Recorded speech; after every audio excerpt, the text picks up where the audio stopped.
अनिवार्य है। बिना ज्ञान के शुद्ध प्रेम नहीं होता। जब ये ज्ञान हो जाता है कि सब में हमारा प्रभु विराजमान है, ये क्रूरा अपि पापिनो न च सताम संभाष्य दृश्याश्चे सर्वानुवस्तुतया निरीक्ष परम स्वाराध्य बुद्धिर्मम, मेरे आराध्य देव भगवान ही सब रूपों में विराजमान है। पहले ये ज्ञान होना अति अनिवार्य है। इस ज्ञान के बाद आवागमन चक्र से मुक्त हो जाता है, तब वो प्रेमी होता है। जो बंधन मुक्त होता है तब वास्तविक में प्रेम होता है। ये दो चार बूंद आंसू गिर जाना है प्रेम का लक्षण नहीं है। प्रेम का लक्षण है अपने प्रीतम की जो शोभा है, जो रूप गुण माधुरी, वो हृदय में, मन में, बुद्धि में, नेत्र में, आम में, सब में समा जाए।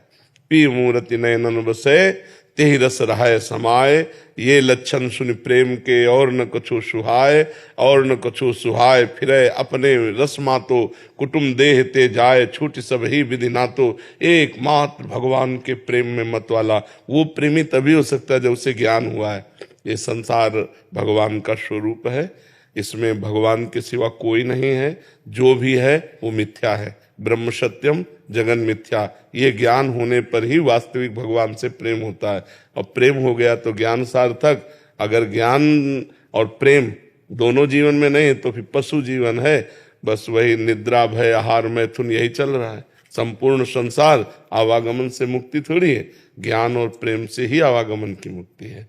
तो बड़ा छोटा नहीं कह सकते हम, क्योंकि ये आंख बड़ी कि ये आंख बड़ी, ये हमें प्रिय कि ये प्रिय, दोनों प्रिय ना। तो जब तक हमें ज्ञान ना होगा तो प्रेम नहीं होगा। तो ज्ञान अति अनिवार्य है, क्योंकि हम जिससे प्रेम करते हैं जब तक उसका ज्ञान नहीं होगा तो प्रेम कैसे हो जाएगा। होता ही प्रेम ज्ञान से है, जानकारी से ही तो प्रेम होता है। आप यहाँ बैठे तो कैसे आए, जानकारी से ही तो आए ना। आपने YouTube में सुना, आपने बातें सुनी, आपको थोड़ा ज्ञान हुआ तो लगा चलो देखते हैं चल के, तो आपको आने की जो जिज्ञासा हुई।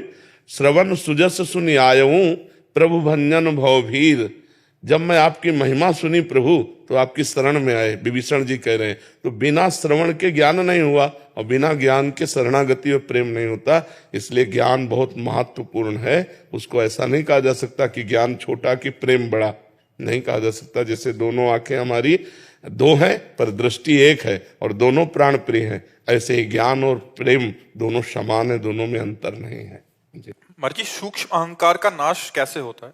गुरु कृपा ही केवलम। जैसे हम साधना करते हैं ना, इसका भी अहंकार होता है, इसका अहंकार नष्ट होता है गुरु कृपा से। तो सांसारिक अहंकार तो दूर करना कठिन होता है, उससे भी ज्यादा कठिन होता है भक्ति जनित अहंकार दूर करना। क्योंकि सांसारिक अहंकार को हम दोष रूप में देखते हैं तो दूर हो जाता है, लेकिन भक्ति अहंकार को गुण रूप में देखते हैं कि मैंने ऐसा किया, मैंने ऐसा। ये जो सूक्ष्म अहंकार मैंने, इसका ना अहंकार का नाश गुरु कृपा से होता है।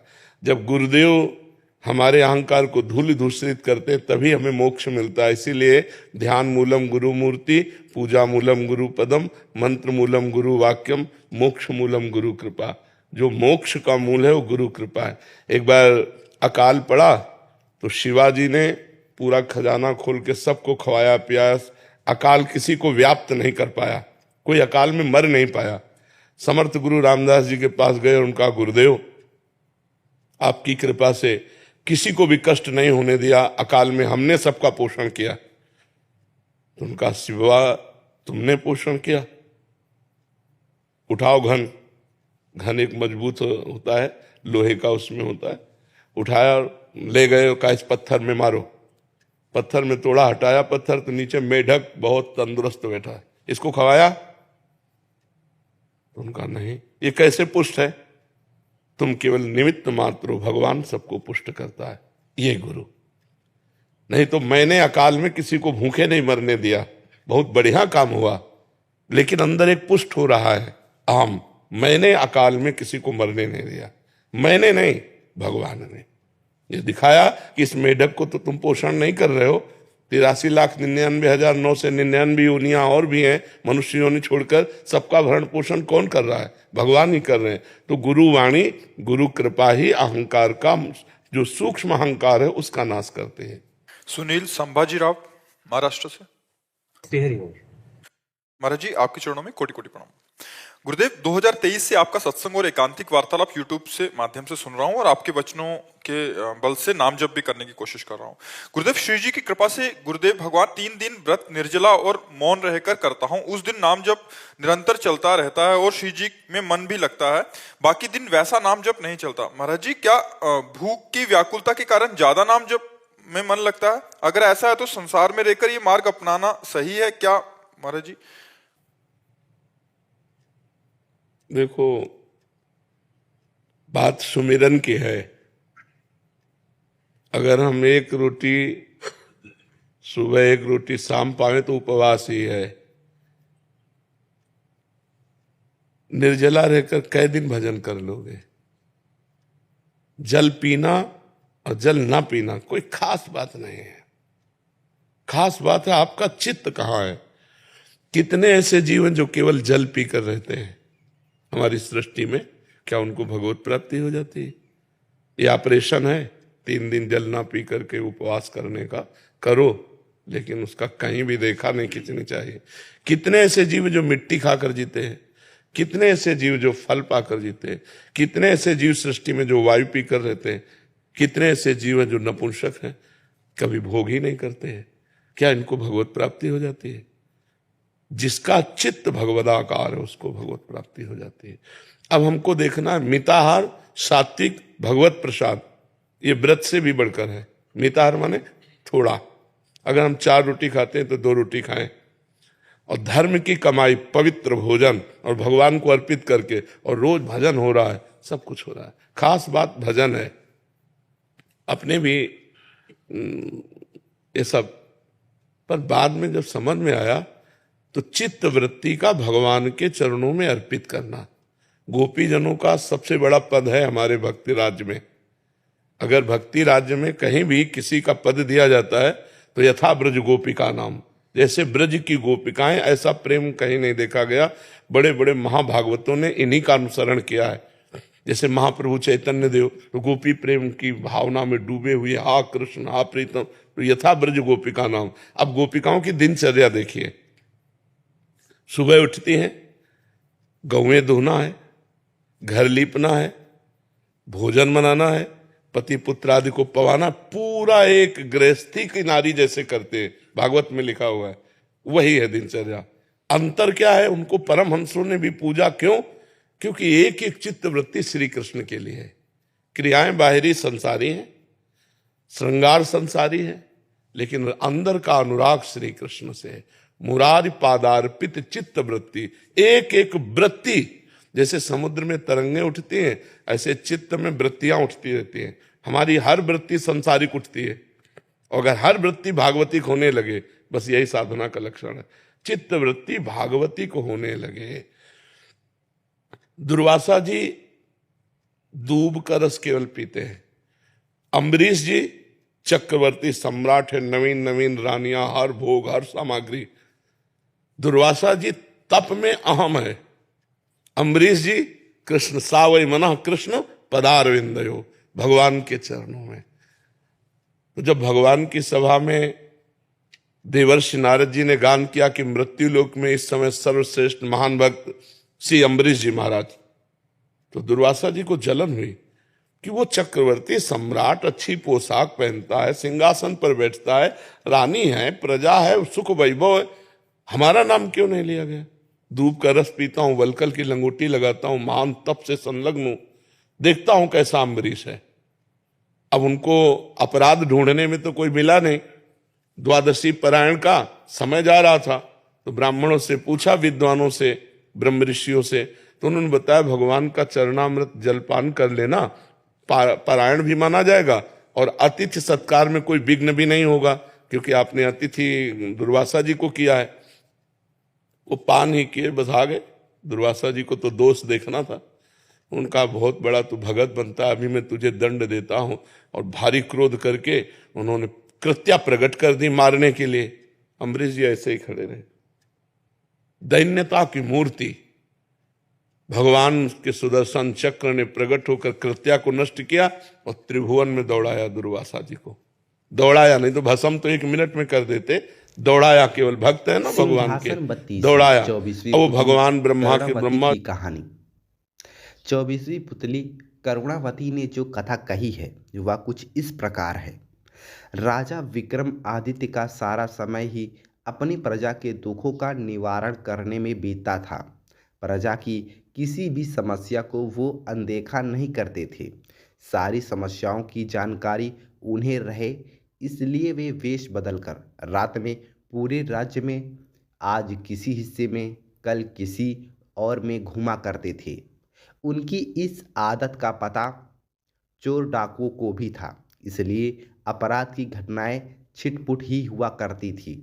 विक्रम चाहते थे कि अपराध बिल्कुल मिट जाए, ताकि लोग निर्भय होकर एक स्थान से दूसरे स्थान की यात्रा करें तथा चैन की नींद सो सके।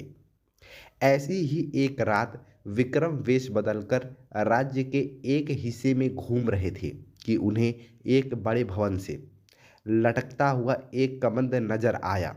इस कमंद के सहारे जरूर कोई चोर ही ऊपर की मंजिल तक गया होगा, यह सोचकर वे कमंद के सहारे ऊपर पहुँचे।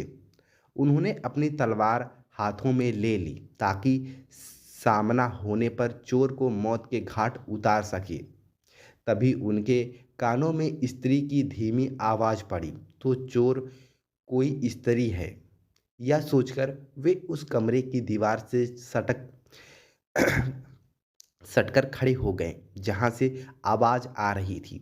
कोई स्त्री किसी के बगल वाले कमरे में जाकर किसी का वध करने को कह रही थी। उसका कहना था कि बिना उस आदमी का वध किए हुए किसी अन्य के साथ उसका संबंध रखना असंभव है। तभी एक पुरुष स्वर बोला कि वह लुटेरा अवश्य है, मगर किसी निरपराध व्यक्ति की जान लेना उसके लिए संभव नहीं है। वह स्त्री को अपने साथ किसी सुदूर स्थान जाने के लिए कह रहा था और उसे विश्वास दिलाने की कोशिश कर रहा था कि उसके पास इतना अधिक धन है कि बाकी बची जिंदगी वे दोनों आराम से बसर कर लेंगे। वह स्त्री अंत में उससे दूसरे दिन आने के लिए बोली, क्योंकि उसे धन बटोरने में कम से कम 24 घंटे लग जाते। राजा समझ गया कि पुरुष उस स्त्री का प्रेमी है तथा स्त्री उस सेठ की पत्नी है जिसका यह भवन है। सेठ बगल वाले कमरे में सो रहा है और सेठानी उसके वध के लिए अपने प्रेमी को उकसा रही थी। राजा कमंद पकड़कर नीचे आ गए और उस प्रेमी का इंतजार करने लगे। थोड़ी देर बाद सेठानी का प्रेमी कमंदन से नीचे आया तो राजा ने अपनी तलवार उसकी गर्दन पर रख दी तथा उसे बता दिया कि उसके सामने विक्रम खड़े हैं। वह आदमी डर से थर-थर कांपने लगा और प्राण दंड के भय से उसकी घिघिकी बंद गई। जब राजा ने उसे सच बताने पर मृत्यु दंड ना देने का वादा किया तो उसने अपनी कहानी इस प्रकार बताई। मैं बचपन से ही उससे प्रेम करता था तथा उसके साथ विवाह के सपने संयोए हुए था। मेरे पास भी बहुत सारा धन था क्योंकि मेरे पिता एक बहुत ही बड़े व्यापारी थे, लेकिन मेरी सुखी भविष्य के सारे सपने धरे रह गए। एक दिन मेरे पिताजी का धन से भरा जहाज समुद्र डाकुओं ने लूट लिया। लूट की खबर पाते ही मेरे पिताजी के दिल को ऐसा धक्का लगा कि उनके प्राण निकल गए। हम लोग कंगाल हो गए। मैं अपनी तबाही का कारण उन समुद्र डाकुओं को मानकर उनसे बदला लेने को निकल पड़ा। कई वर्षों तक ठोकर खाने के बाद मुझे उनका पता चल ही गया। मैंने बहुत मुश्किल से उनका विश्वास जीता तथा उनके दल में शामिल हो गया। अवसर पाते ही मैं किसी एक का वध कर देता।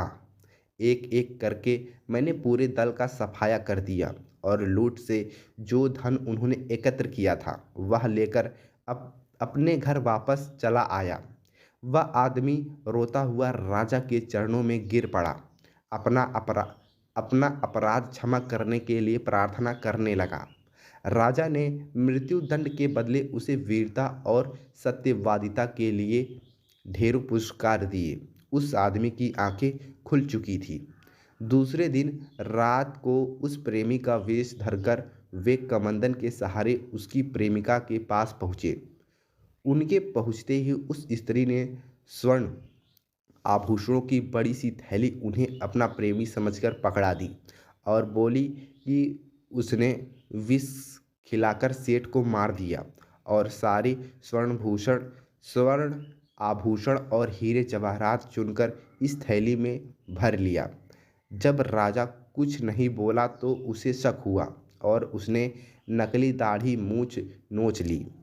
किसी अन्य पुरुष को पाकर चोर चोर चिल्लाने लगी तथा राजा को अपने पति का हत्यारा बताकर विलाप करने लगी। राजा ने सिपाही और नगर कोतवाल नीचे खड़े हुए थे। वे दौड़कर आए और राजा के आदेश पर उस हत्यारिन चरित्रहीन स्त्री को गिरफ्तार कर लिया। उस स्त्री को समझते देर नहीं लगी कि वेश बदलकर आया हुआ पुरुष खुद विक्रम थे। उसने झट से विष की शीशी निकाली और विषपान कर लिया।